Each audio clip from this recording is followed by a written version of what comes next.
Oi gente, tudo bem com vocês? Sejam muito bem-vindos a mais um vídeo aqui no canal. Hoje nós vamos falar sobre um tema um pouco abrangente até, eu diria. Hoje a gente vai falar sobre o rei Josias e vamos tentar chegar até Sofonias, tá? Não neste vídeo porque ele vai ficar grande, mas nós vamos falar também sobre Sofonias daqui a alguns dias, o profeta Sofonias, que estava profetizando no mesmo período do rei Josias. Então a gente vai ter essa ligação entre os dois. E aí, pra gente entender o cenário de Sofonias, nós vamos começar falando sobre Josias. Mas até mesmo pra gente chegar em Josias, a gente precisa voltar um pouco e entender qual que era o contexto da época, né? O que estava acontecendo. Porque o período do profeta Josias é um período de completa apostasia. É um período onde as pessoas elas estão vivendo completamente desgarradas, digamos assim, né? Elas estavam completamente longe de Deus, não estavam realmente tendo ensinamento, não estavam tendo intimidade com Deus. E é um período que chama a nossa atenção, né, em relação a isso, e que também serve para que a gente desperte para o que está acontecendo nos dias de hoje. Então vamos lá. Eu vou ficar usando aqui o computador e a Bíblia o tempo todo, então por favor não achem completamente estranho, porque eu estou usando eles como base para eu não falar besteira aqui. Então vamos lá. Antes de chegar em Josias, a gente tem dois reis antes dele, que são reis assim que foram péssimos reis. Começando por Manassés. Para quem vai acompanhar pela Bíblia, para quem realmente quer fazer um estudo disso depois, que é o que eu indico, a gente vai estar lendo lá em 2 Reis, capítulo 21. Então, 2 Reis 21 fala sobre o período do rei Manassés. E do 23, né, o capítulo 23, vai falar sobre o rei Josias. E aí, para quem quiser ainda ir um pouco mais longe, pode ler também 2 Crônicas, capítulo 35, que também fala sobre o rei Josias, né? E aí, alguns detalhes que não tem aqui em 2 Reis, tem lá. Então, vamos lá. Manassés, ele foi rei de Judá, e aí todo esse período dele, né, vai ser escrito em 2 Reis, capítulo 21. E aí a gente tem aqui o versículo 1 e 2, que diz o seguinte: Manassés tinha 12 anos de idade quando começou a reinar e reinou 55 anos em Jerusalém, ou seja, foi um tempo considerável, né? O nome de sua mãe era Refizibá. Eu não sei se está certo ler assim, mas espero que sim.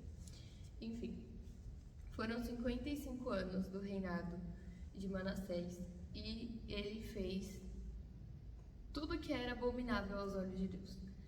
Começando com reconstruiu os santuários idólatras que seu pai Ezequias havia destruído, ou seja, ele já não estava nem seguindo o exemplo do pai dele, porque o pai dele foi um bom rei, digamos assim, e ele começou a fazer o contrário, destruindo tudo que o pai dele construiu. Construiu altares para Baal e ergueu um poste de Acerá, como Acabe, rei de Israel, havia feito. Ou seja, ele olhou para o exemplo do pai dele, viu que o pai dele fez, que era bom, fez o oposto, e aí o exemplo ruim do rei Acabe, ele pegou e falou: vou fazer. Foi isso que aconteceu. Se curvou e prestou culto aos astros do céu. Construiu altares idólatras no templo do Senhor. Nos dois pátios do templo do Senhor construiu altares para astros do céu. Sacrificou seu filho no fogo. Gente, o nível que o cara chegou.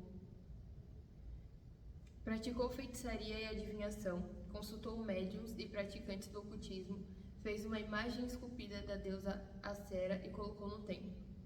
Assassinou inocentes até encher Jerusalém do sangue deles.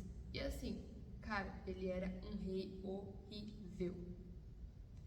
De tudo que se pode imaginar, ele fez pior, assim. Eu não consigo nem imaginar como que isso chegou aos olhos de Deus.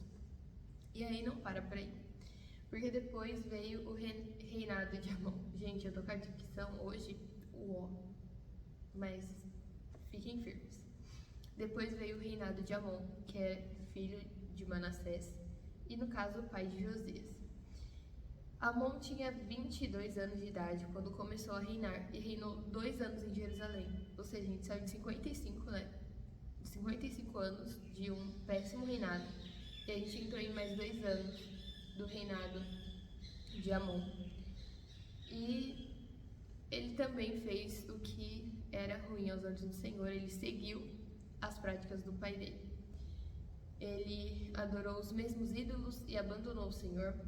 Os próprios oficiais de Amon conspiraram e o assassinaram no palácio, mas o povo matou os conspiradores e proclamaram como reis o seu filho Josias. E aí agora a gente vai conhecer melhor a história de Josias. Josias, ele tinha só 8 anos quando ele começou a governar. E aí no 18º ano, ou seja, 18 anos depois que ele começou o reinado, ele resolveu fazer uma reforma no templo. E o templo não era reformado já fazia um bom tempo, viu? Já tinha um tempinho aí. Só que, aí você fala, Sueli, mas eles não tinham colocado os altares e tal? Convenhamos que, tipo assim, isso foi há mais ou menos bem mais de 50 anos antes da reforma que o rei Josias resolveu fazer. E mais do que isso, pelos registros, eles não tinham feito reformas, eles tinham apenas incluído os altares de adoração a outros deuses no templo do Senhor. Então fazia muito tempo que o templo não era reformado. E aí, durante essa reforma, o sumo sacerdote encontrou o livro da lei do Senhor no templo. E o secretário Safã, que era o secretário do rei Josias, levou o livro para o rei e ele pediu para que o livro fosse lido para ele. E quando eles leem a Bíblia, né, quando eles leem o livro da lei, o livro da aliança do Senhor, o rei, ele rasga suas vestes. Ele tem conhecimento do pecado. E é algo que hoje a gente vai ser ainda mais cobrado. Porque naquela época, pelo contexto aqui, né, o que dá pra gente usar da nossa imaginação, é que o livro da lei não estava sendo lido, não estava sendo ensinado. Dá pra perceber porque as pessoas estavam vivendo em completa corrupção de valores, completa corrupção de princípios, completa apostasia de Deus, porque eles não estavam nem tendo conhecimento de quem Deus é, da lei do Senhor. Eles não sabiam disso. Os sacerdotes estavam mais preocupados em acender incenso e adorar a outros deuses. Então a palavra de Deus, ela estava sendo completamente negligenciada. Mas se eles tinham essa desculpinha esfarrapada, né? Porque, gente, é uma desculpinha. Tinham muitos sacerdotes naquela época. A gente vai ver que tinham profetas do Senhor lá também. Se eles tinham essa desculpa para não estarem tendo contato com a palavra de Deus, e eles ainda assim eles ainda vão ser castigados por isso, né? Eles vão sofrer as consequências disso. Afinal, a gente já entendeu que a lei da semeadura, ela nunca falha. Quanto mais nós que temos a Bíblia no celular, temos a Bíblia física, onde a gente quiser a gente acha uma Bíblia. Se entrar no computador, pesquisar o versículo, aqui aparece todos os versículos que você quiser, ainda faz ligação um com o outro. Então, assim, que desculpa nós temos? Qual será as consequências para nós de estarmos sendo tão negligentes com a palavra? A Bíblia que fica escondida no guarda-roupa, fica escondida no armário, fica aberta lá no Salmo 91, mas que ninguém nunca lê. Se vacilar, não sabe nem o que está escrito no Salmo 91. Deixou aberto lá na casa, porque disseram que espanta alguma coisa, né? Que resolve alguma coisa, e não resolve. Ter a palavra de Deus no seu coração hoje é extremamente importante. A gente está em um período onde nós temos total e livre acesso a essa palavra, mas vai chegar um dia que a gente não vai ter mais isso.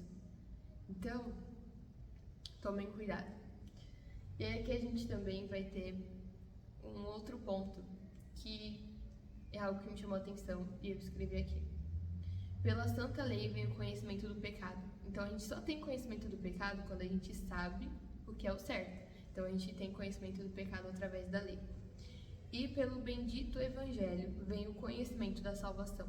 Então quando a pessoa ela tem conhecimento da lei, ela se prostra.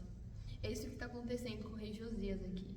Ele tem conhecimento do pecado. Ele entende que ele pecou, que o povo está em pecado e que a ira de Deus virá sobre o povo. Então ele rasga suas vestes. Só que agora ele não sabe o que fazer. Então, o que eu faço agora para corrigir? Para onde eu vou? Como que eu resolvo isso agora? Para quem eu peço perdão? Como que eu me acerto agora? Para quem eu irei? Agora que eu já sei do meu pecado. Agora que eu já estou convencido, que eu já sei todos os meus erros. Então, ele rasga suas vestes, ele se humilha diante de Deus. E ele pede para que os seus subordinados ali, né, pro secretário, pro sacerdote, encontrarem alguém que possa falar, né, que possa consultar a Deus por ele e consiga consultar ao Senhor sobre ele, sobre o povo e sobre o que estava escrito ali, sobre o que eles deveriam fazer agora.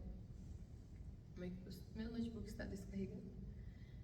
E eles de fato encontram. E aí a gente vai chegar até essa parte. E aí vai ter uma parte 2 desse vídeo para ele não ficar muito grande. Mas de fato eles encontram a profetisa Hulda, que ela declara as palavras do Senhor em relação a tudo que está acontecendo, e ela deixa claro que eles não vão conseguir fugir da ira do Senhor. Não tem nada que eles façam que impeça a ira do Senhor de vir sobre eles. Afinal, a consequência de todo o pecado, de tudo que eles praticaram por mais de 57 anos, e aí a gente coloca 57 anos, mais 18 anos aí, né, do reinado do rei Josias também. Todo esse período de pecado não vai passar batido. Todo esse período de pecado não vai ser resolvido assim tão simplesmente. Afinal, é a lei da semeadura. Vai vir as consequências de tudo isso. A ira do Senhor se acendeu contra o povo. E não tem o que eles façam. Mas Deus vai ter misericórdia do rei Josias por ele ter tido esse gesto de se humilhar, de pedir perdão. E ele deixa claro, a ira virá sobre o povo, mas virá depois que você não estiver mais reinando, depois da sua morte. Aí sim, a minha ira irá se concretizar sobre o povo de Judá. Bom, a gente fica por aqui, a gente chega até este ponto. Daqui eu já vou gravar outro vídeo, então vocês vão me ver nos próximos vídeos com exatamente a mesma roupa, no mesmo cenário, com a mesma carinha. E a gente vai continuar a história do rei Josias para saber o que ele fez depois disso e como que nós devemos agir também depois de perceber, de entender. E o que mais eu posso dizer além disso, né? Depois de nós nos convencermos dos nossos pecados, o que nós fazemos? O que nós fazemos em relação ao povo, em relação às outras pessoas também. Bom, é isso. Curte, compartilha. Não esquece, depois a gente vai ter outro vídeo. Então, quinta-feira sai outro vídeo. E é isso. Compartilha com a sua família, se inscreve no canal, ativa as notificações para quando tiver vídeo novo você ser avisado. E é isso, gente. Um beijo no coração de vocês.